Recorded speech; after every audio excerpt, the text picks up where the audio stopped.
Today, Baba is telling us the reason for sinful actions and good actions and neutral actions.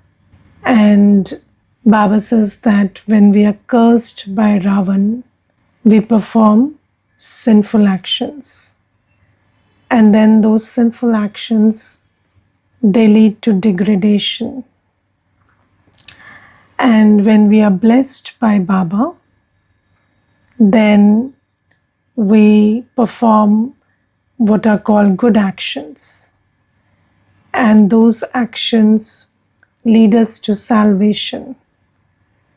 And then when we are in salvation, when we are in Satyug and Treta Yuga, then we perform what are called neutral actions.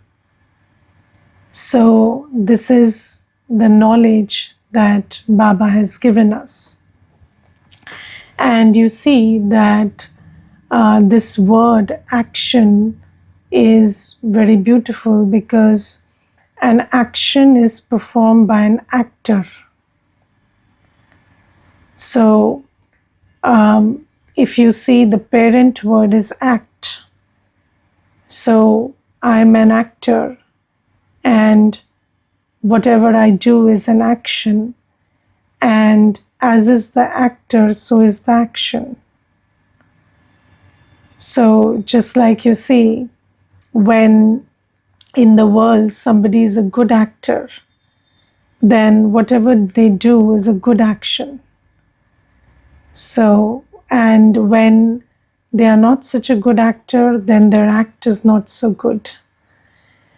So Baba says that you are an actor, and as you are, so is your act. And in this world, very few people understand this. That is why people are always asking, what should we do? What should we change about our act? They are never asking, what should we change about the actor? Because they don't understand that it is the actor that is performing the action, and your karma, your action will be only as good as you. So this is why people, I have in this life of seva, I have seen many people come and ask this question, tell us, what do we need to change about our karma? So what am I not doing right?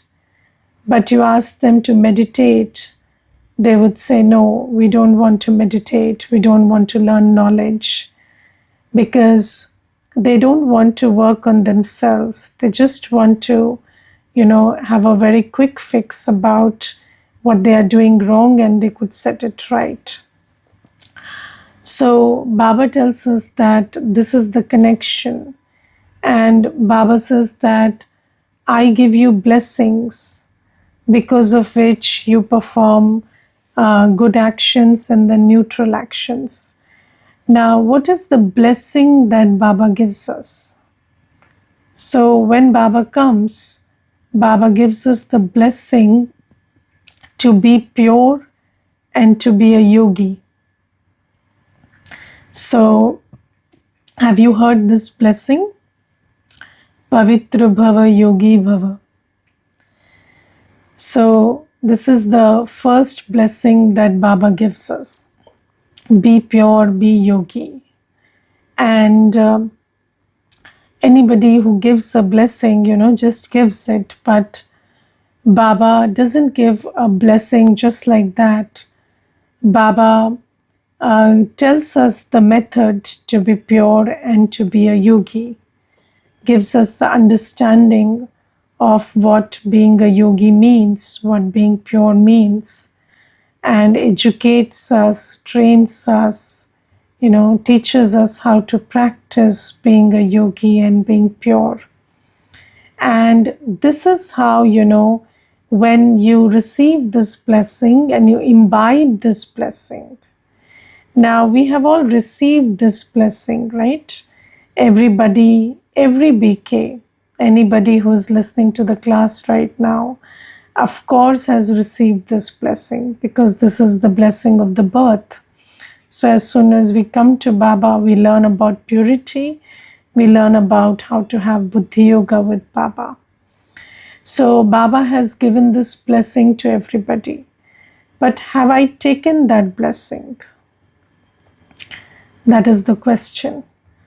Because you see, there are two things involved in any complete act, give and take. So Baba has given the blessing, but have I taken the blessing? And how do you take a blessing? You keep it in your awareness and then act on it. So Baba has, so you see, I remember when we come to Baba, never before we come to Baba have we even heard this word purity so much.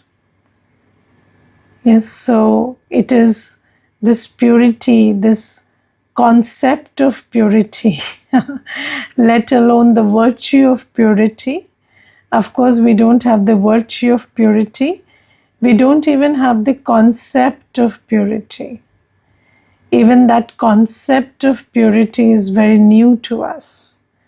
And the only introduction to purity we have in bhakti is cleanliness. We don't know purity, we only know cleanliness. And Baba comes and tells us about impurity and purity. And then Baba says, be pure. Now you see that Baba reminds us, Baba gives us the power of awareness that it is not only possible for me to be pure, but it is actually in alignment with my originality to be pure. So earlier, we didn't understand purity, we had no concept of purity. And even if somebody gave us this idea, then we always thought that being pure is impossible. Yes, or only people who leave their homes and their so-called normal lives, they can be pure. So you have to maybe run away from home. Or I remember when I told my Lokik father that I want to practice meditation, then the first thing he told me was, do you want to be a sannyasi? So I told him, why do I need to be a sannyasi to learn meditation? So he said, no, meditation is for sannyasis. And then I'm not even talking about purity. So if you tell somebody that I want to be pure, then the instant you tell them you are choosing a pure life, then it implies in this Kali Yuga that you are not going to lead a family life, or you're going to just run away from home. But Baba tells us that, and most people, when BKs start practicing purity at home, they get very scared that this person is going to leave me and go and live in the center. But then they have to be convinced that there's not so much space in the center for everybody to live, and we are supposed to live in the household only. We are just supposed to practice purity. And purity is such a purity is such a concept that we don't even think about becoming pure. And here Baba comes and introduces us to the truth that we have been pure for 2500 years. So do you go back to that truth very often? So Baba tells us, just rotate the Swadershan Chakra. So Baba says, keep going back to your the time when you were in the deity world. And you remember your past many times. Yes, I used to live like this, eat like this, be like this, play like this. So and whenever you remember your past, you are kind of drawing into yourself a part of you that is past. And Baba says, just like that, I'm telling you your history, that you spent 2,500 years in a world of purity. And just keep going back to that. Just keep going back to your existence in the soul world, which is a world of purity where you were bodiless. And just keep reminding yourself of that. So, if you keep remembering it, you will arrive at the memory that is associated with that time. So if you keep remembering your home, if you keep remembering your new world, then those memories will become refreshed. And Baba says that this is the blessing of purity that Baba gives us. Baba reminds us that we were pure, purity is my original nature. And then Baba says, how do you begin? How do you go back to purity? So, by remembering the one who is ever pure. So, just remember Baba, and Baba is the ocean of purity. Baba is the one who never becomes impure.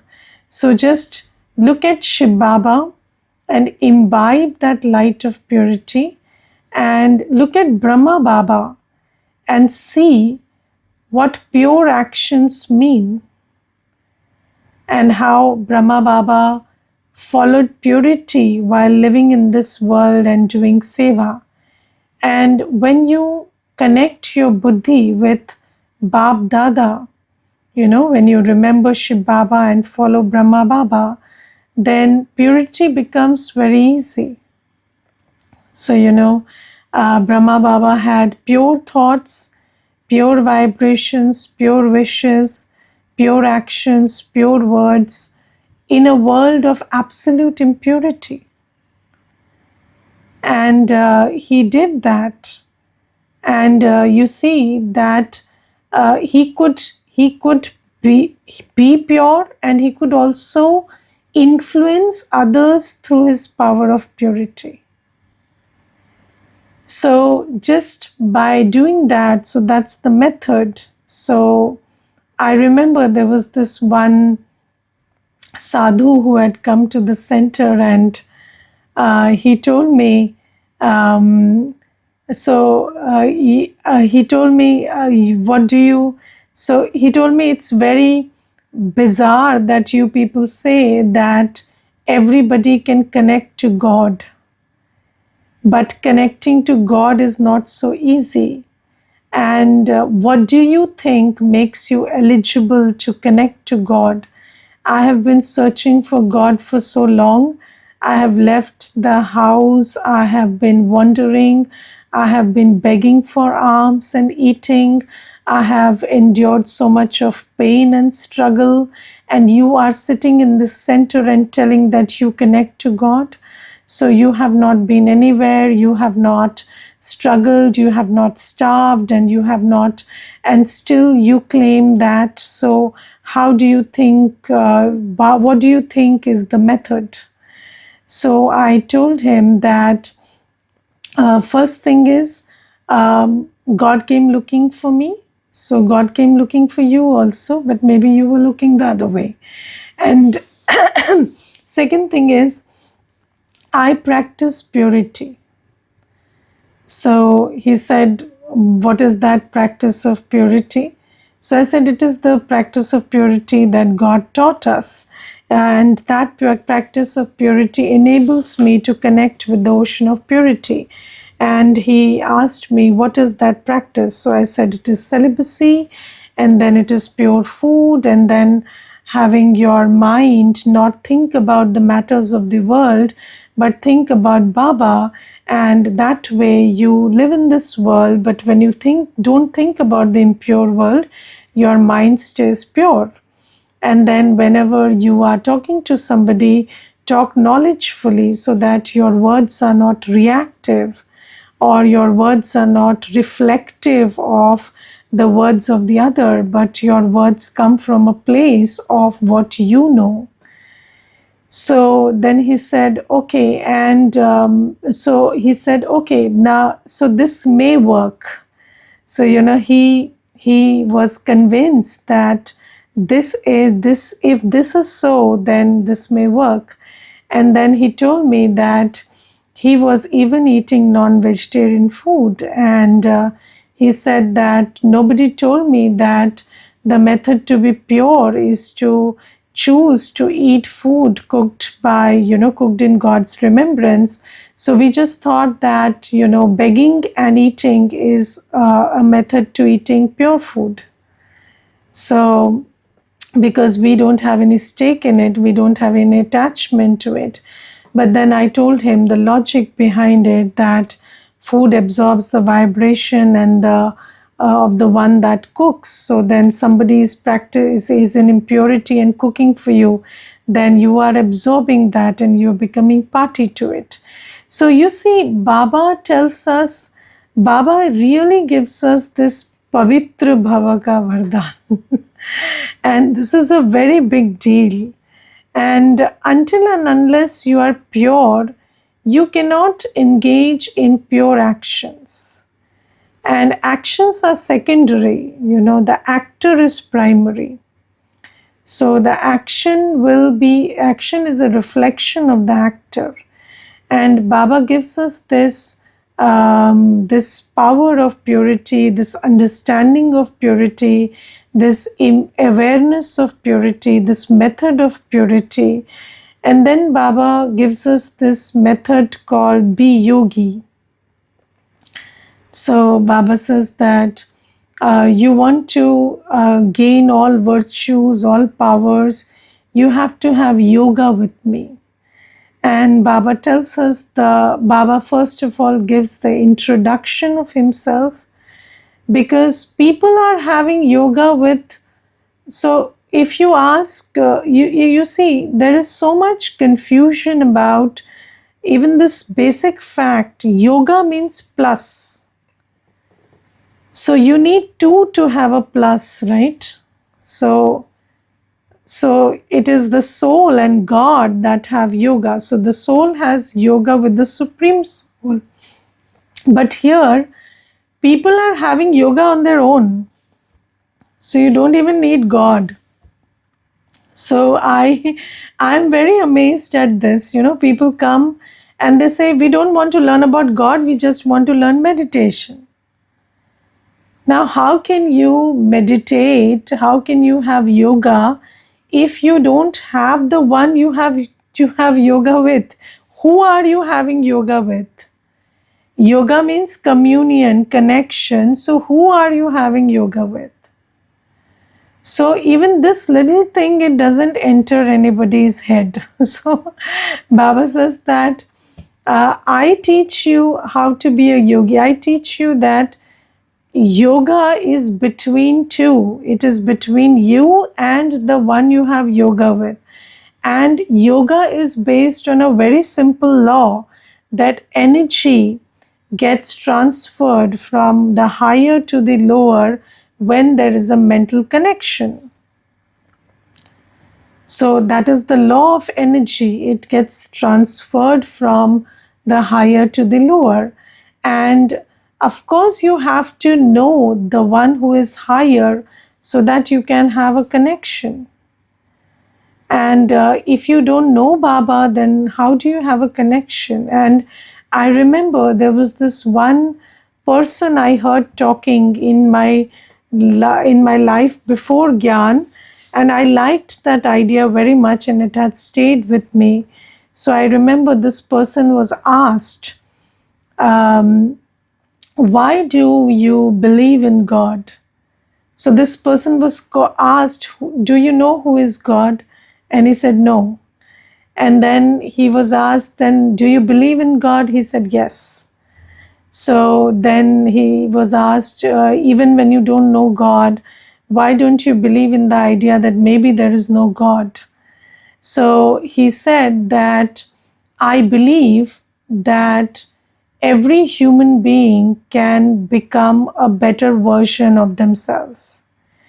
And if you don't believe that there is someone higher than you, then how can you become better than yourself? You cannot pull yourself up on your own. And maybe I don't have enough knowledge about God, but then, of course, there has to be someone to pull me higher than my existing version or that exists right now. And if that one doesn't exist, then there is no hope for growth. And I don't want to live in a world where there is no hope for growth. So I love this very much. And when I came to Gyan, I came to know the one who is the highest on high, the Supreme. And Baba says that I give you my introduction, and you can only have yoga with me when you know me. You know where I live, who I am, what I look like, what I feel like, what I radiate. And I tell how do I, what relationship you have with me. Because again, yoga also requires love. You cannot have yoga with the one you don't love. And you cannot have yoga with the one who you don't have a relationship with, and the one who doesn't give you anything. So Baba tells us what is my relationship. Baba tells us what Baba gives to me, and then I have yoga with Baba. And Baba tells us, Baba makes me feel how much Baba loves me. And for him to leave the soul world and come and sit in this impure world to teach me, he must love me too much. And when I realize that, then I have, through the law of reciprocity, I have love for the one who loves me so much. And I have figured out in life that ultimately, when you grow wise, you only love the one who loves you. You don't love anybody else. So earlier, in life, you may be, there are many karmic settlements or whatever, and then you love the ones who don't love you. But then slowly, gradually, you come to a place where you only love the one who loves you, and you understand that love is reciprocal. And then if you want somebody to love you, the only method is you love them unconditionally. So that is what we figure out. And Baba says that I love you unconditionally, and then you feel that love, you understand how I come from the soul world for you, and then you understand that I have all relationships with you. You understand I give you everything, and then you have yoga with me. And this is Baba's gift to us. This is Baba's blessing. And blessings are free gifts. Always, blessings can't be charged, and Baba gives us these free blessings. And when we receive this blessing, so the underlining word is receive, because you see, Baba gives the blessing, but if you really become pure, become a yogi, then you become so grounded in your reality. You become so soul conscious, you become so full of virtues and powers that you don't have the you don't have the pull to do negative or waste action, and you have the power to do good action. Yes, I remember, there was this one Mata, and she was telling me that I'm very attached to my husband. So I know he's doing a lot of wrong things, but whenever I choose to not talk to him, then I feel very anxious, and then I start talking to him. And somewhere I feel that I'm also helping him become a worse version of himself every day, because I'm supporting his actions silently, by being with him, come what may. And then she said, what do I do? Because when I'm not talking to him, I feel this heart pounding and I feel anxious and I don't feel good. So I told him, so you feel, so leave the husband now. So I said, let's talk about you. So let's look at your problem. Your husband is not here, you are here. So let's look at you and your problem.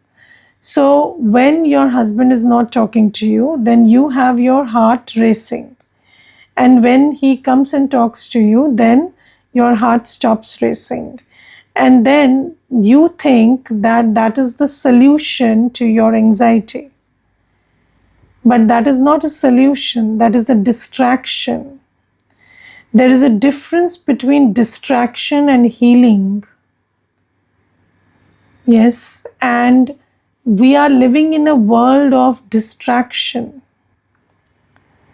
Yes, so, sometimes, so you see, even about being happy or being kind or being compassionate or doing something good for somebody, there are moments when we are doing it. But those moments come like, a bowl, like cereal in a beggar's bowl. So you are not able to sustain that state where you're always kind, always compassionate, always doing good karma, because you are in that state where you are, where somebody or something makes you okay, and then they have the power to take that being okay away from you. And Baba is the one who heals us. And a healed soul, the quality of a healed person, the quality of a powerful soul, a soul full of virtues, is they will not do good actions sometimes, they will do it always, consistently. And sometimes everybody is a good person doing good actions. But that is not, and when you are doing a good action and you are not healed from within, you are not powerful, then what happens? That good action gives rise to ego. Because even you are surprised by your good actions, because that's not your normal state. And that it makes you egoistic. So Baba tells us that you have to be pure, be yogi, in order to perform good actions. And you have to recognize, when we are body conscious, we don't recognize how, attainments that we have through this body, health, relationships, power, position, money, name, fame, how much of this is affecting my mood and my state. And only through the power of purity and yoga can you be free from these influences. Because somebody who is under influence cannot make independent choices all the time. And that is why even good karma is not a decision, it is very circumstantial. Sometimes you're in good mood, you do something good, you speak, you motivate somebody or you send a good blessing to somebody, and then other times you're upset and you're not able to do it. So Baba says that this is why you need this, this capacity to do good karma, which comes from the power of purity and yoga. And then what does Ravan do? Ravan makes us body conscious. And body consciousness is very illusory. Ravan curses us by making us body conscious. And body consciousness is so illusory that, you always live in the illusion and the confusion, whether I'm a good person or a bad person. Because sometimes you are everything is working right and you are in a good space and then you are doing good things. And then other times, body consciousness takes over and then you do the exact opposite, and then you're confused about yourself because you don't want to believe, you don't want to own your bad actions, because you think that I am the one doing the good action also, so how can I be a bad person? And then Ravan perpetuates this. And we keep doing vikarma one after the other and keep living in this illusion that I am a good person, the situation is the problem, the person is the problem, the circumstance is the problem, I am not the problem. Because sometimes I am doing good karma also, na? So how can I be the problem? So this is how, Ravan deceives us. And Baba says Ravan gives us the curse of being body conscious, and Baba gives us the blessing of being pure and being yogi. Of course, that comes with the knowledge of the soul and knowledge of Baba. So soul consciousness and supreme soul consciousness are important. So this is what Baba tells us, that good karma is the privilege of a powerful soul. And Baba makes us powerful through being yogi and being pure. And then Baba talks about sweetness. Baba says the distinguishing quality of Brahmin life is sweetness. And what is sweetness? So, have you seen that tree of virtues? So the tree of virtue stems from the seed of soul consciousness. So every virtue, even sweetness, comes from soul consciousness. Yes. Otherwise, the sweetness that doesn't come from soul conscious is the sweetness of a wolf. So have you heard the story of a wolf that was very sweet? So the story of Red Riding Hood. So that story we hear in the early stages of our life, and how the wolf camouflaged as very sweet and then tried to harm. So if you are not soul conscious, then your sweetness is because of a selfish reason. And that sweetness is not going to may leave the other person feeling sweet and good. Because as soon as they figure out, then they stop believing in sweetness. So sweetness has to come from a place of soul consciousness. So when you're soul conscious and you are in touch with your purity, your virtues, then you are sweet. When there are no vices, no selfishness, no evil intentions, no selfish intentions, then your sweetness is genuine. And every soul is sweet by design. That's why Baba calls us sweet children. But then we forget that, and we come to this concept of sweetness, which is very selfish. And I remember when I was doing my post-graduation, there was one senior of mine, she was very sweet. And then there was another colleague and another, classmate of mine. And she said, you should be very wary of sweet people. So then I told her, so is sweetness not a good quality? So she said, no, it's not. And I lived with that idea for very long. And I was very suspicious of sweet people until I met the really sweet ones.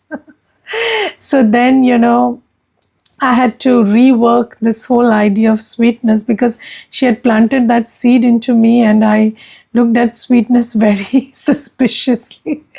And then I learned how, purity gives you real sweetness. And then, all BKs, the Brahmin family is very sweet. And then I learned that sweetness is a gift of Baba, and it is the quality of a Brahmin. And we are sweet in a way that makes the other person believe in sweetness. Otherwise, people don't have a good relationship with sweetness these days. Yes, people think that even physical sweets give you diabetes, and sweet people also give you diabetes. But because they give you a lot of stress, but when you meet the really sweet ones, you then realize that sweetness is a virtue. So there is a very complicated relationship with sweetness. Okay, anybody wants to share anything, please do. Om Shanti. Om Shanti. Today Baba talks about good karma, sinful actions, and akarma also. And very good actions can only be performed in confluence age, under direction of Supreme Father, Teacher, and Supreme Sadguru. Correct. And he also teaches us how can we attain that purity by having yoga with him. And he himself is the ocean of purity. And only he can teach real purity and good actions. Correct. So we should practice on it. Yes, thank you. By having more and more yoga with Baba. Anji. Thank you, Didi. Thank you. Om Shanti. Om Shanti. Anji, anything? Om Shanti, Didi. Om Shanti. Today, I really like this point that Baba is always giving us blessings. Blessings is a free gift to every children. But the difference here comes that whether we are receiving it or not. So, Didi, if we put it like this, in any ways, if we see the whole world is giving us something or the other, that the thing comes that whether we are taking it or not. Correct. So, it is we which is important. Correct.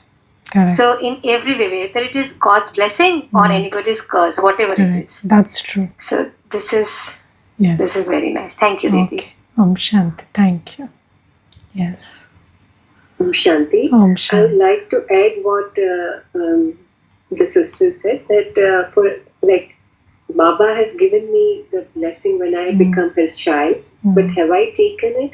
So how does that act of giving and taking complete when I become Smriti Swarup, when I remember what I have been gifted? So that helps me to become pure. Correct. Okay. Because awareness and then putting it into action is the key. Okay. Thank you, Om Shanti. And when I keep on remembering who is the ever pure, so my frequency will automatically tune into his frequency, and it becomes easy for me to remain pure. Correct. Correct. Thank you, Om Shanti. Anybody else likes to share anything? Om Shanti, Didi. Om Shanti. Didi, today I understood that to become a good actor, I have to perform good actions. And in order to perform good actions, I should have yoga with Baba. I should have connection with the higher soul or higher energy, because energy transfers from high to the low. And good karma is a privilege of a powerful soul. And I also understand that what is the difference between distraction and healing also, because like I can judge whether I'm going into distractions or I'm taking the path of distractions for some time. And healing also, now I understand that it comes when I am in communion with Baba only. Correct. When I'm remembering Baba and when I'm doing any actions in connection with Baba. Correct. Thank you. Thank you. Om Shanti.